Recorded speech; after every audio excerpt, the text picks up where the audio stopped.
this is Valerie from Be Faith Yoga. I wanted to do a video on several ways that you can use blocks to enhance your practice. So one of the ways that you can use blocks is when you're starting out your yoga practice.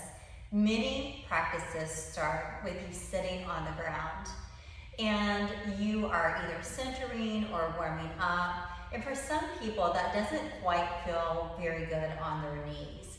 And so one thing you can do with your blocks is as you are sitting here, you can absolutely support your knees with the blocks. And you're just bringing your knees up a little bit, and that helps to take a little bit of the tension off the knees. Now, if that isn't helping you quite enough or doesn't feel good to your body, you can always move the blocks back and bring them closer to your hips. If you are still feeling some tension, some people feel the compression in the back of their lower spine here in a sitting position. You can absolutely sit on a block. So if you'll see here, if I go onto the block and I put my legs in a cross-leg position here, have a little bit more lengthening through my spine, and my knees are angled down, which is helping me lengthen out that compression in my lower back.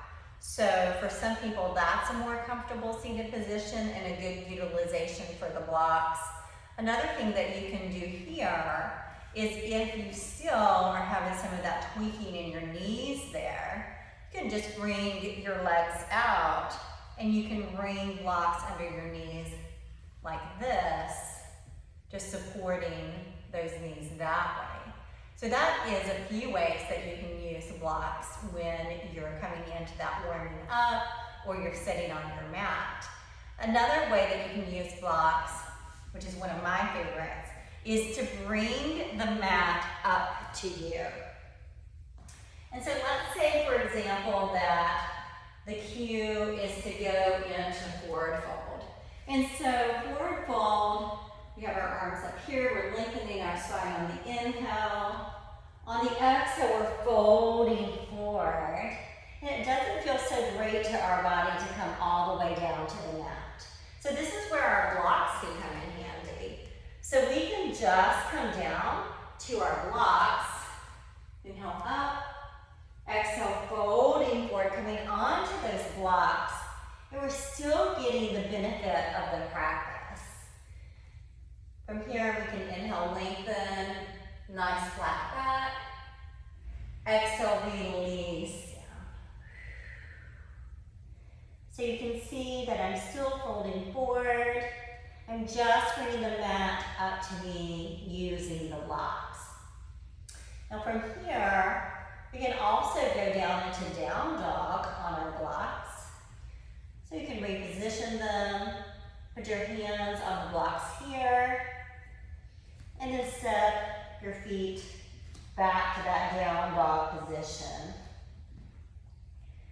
Just sink your chest back toward your hips. And finding some really nice length in your spine.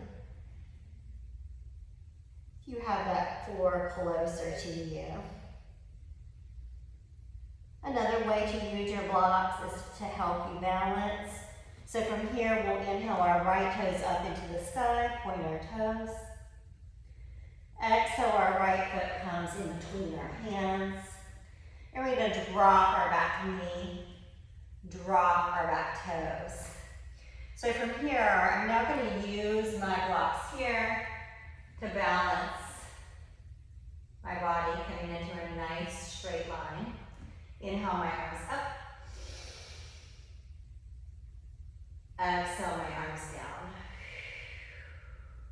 Now if I want it to come into a half split here, I could straighten my legs straight out, and I could use my blocks here to find that nice fold.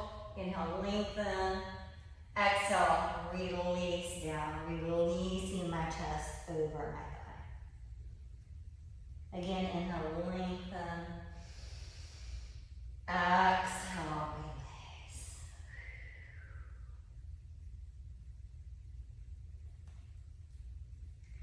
I'm gonna bring my knee back. So these are a couple ways that you can use your blocks. One thing that I noticed in practice is that a student will start out using blocks and then they will abandon them because the other students in class aren't using them. But I will tell you that the more that you use them, the more used to using them you get. And so I would encourage you that if your blocks are helping to enhance your practice, and that's what feels good to your body, keep the blocks through the entire practice. I hope you enjoyed this video, and I will see you in the next one. Namaste.